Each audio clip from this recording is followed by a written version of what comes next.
Hi everyone, it's Miss Bailey coming to you pre-recorded from the lovely Harrisburg, Pennsylvania.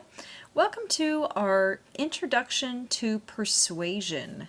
This is going to be a fairly short unit and it's just going to introduce the idea of persuasion and generally what it is. So in this podcast we're going to talk about the components of a persuasive argument. All persuasive messages feature certain parts, whether they're an advertisement or an essay or a charity campaign or whatever it is. Any persuasive message will contain these parts. Now in this unit we're going to learn more about these parts and how to use them in the construction of an argument. But for now, the parts themselves are, firstly, an author. Someone has to want to convey the persuasive message. So you need someone who's actually constructing the message, whether it's a marketing team or a politician or whoever it is. When we're talking persuasion, the author or creator is someone who wants something. Now in persuasion, someone is asking for action from their audience.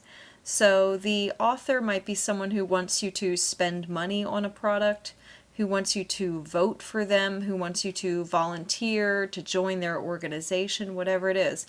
The important thing is the creator of the persuasive message wants something from their audience. So that brings us to the next component, which is the audience themselves. Usually in persuasion, the audience is fairly focused. When we're talking about analysis and informative writing and things like that, those might have a really broad audience. But persuasion will usually try and narrow the audience as much as possible. And we're going to see why in the unit on persuasion and audience. The audience is who the author wants to act, who they're trying to get to do the action that they want.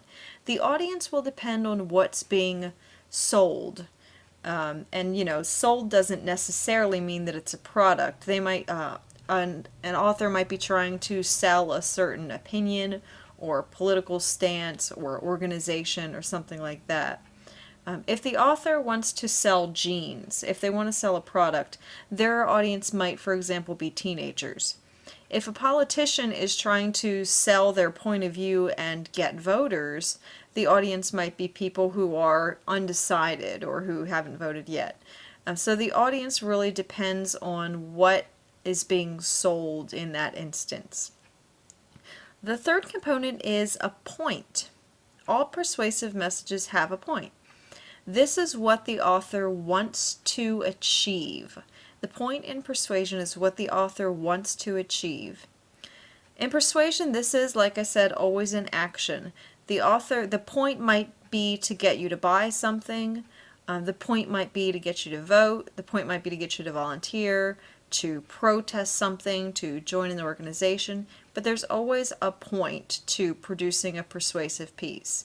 You wouldn't just write a persuasive piece randomly for no reason. You always want something. That's the point. Now the message, our fourth component, is more complicated. The point is often obscured by the authors, but the message is what you see instead. So all arguments have a point and a message. Marketers who want to sell jeans, for example, aren't just going to say in their ad, "Give us your money." That would be way too easy. Give us your money is their point. That's what they want. They want you to spend money on their jeans, but they're not going to say that in their ad. Instead, they're going to convey some sort of message to you. So the message is what the audience gets from the text. What the audience gets from the text. So in a blue jeans ad, the point might be to get you to spend money, but the message might be, "You're not going to look good unless you're wearing these jeans." Or the message might be, "All stylish people wear this brand."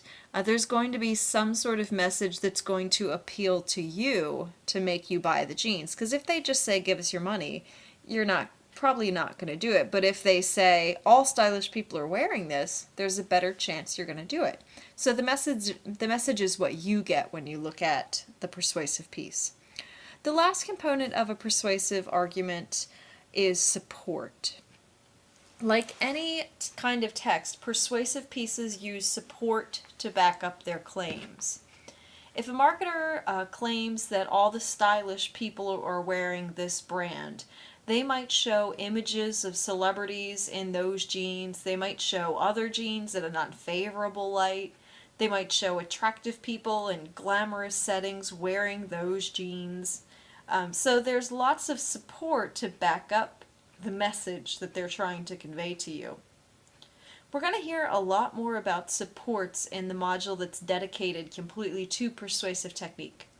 But for now, just know that they are necessary components of a persuasive message. So just to recap, the parts of a persuasive message were the author or creator of the piece, the audience, the point, what the author actually wants to achieve, the message, which is what the audience gets from the persuasive piece, and the supports that are used to back up that message.